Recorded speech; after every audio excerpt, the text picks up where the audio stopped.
नमस्तेस्तु भगवन् विश्वेश्वराय महादेवाय त्र्यम्बकाय त्रिपुरान्तकाय त्रिकाग्निकालाय कालाग्निरुद्राय नीलकण्ठाय मृत्युञ्जयाय सर्वेश्वराय सदाशिवाय श्रीमान् महादेवाय नमः।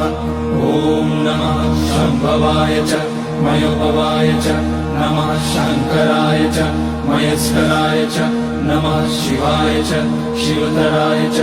ॐ त्र्यम्बकं यजामहे सुगन्धिं पुष्टिवर्धनम् उर्वारुकमिव बन्धनान् मृत्योर्मुक्ष्यमामृतात्।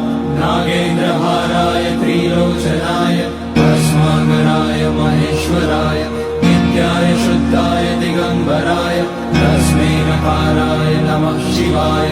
मन्दाकिनी सलिलचन्दन चर्चिताय नन्दीश्वर प्रमथनाथ महेश्वराय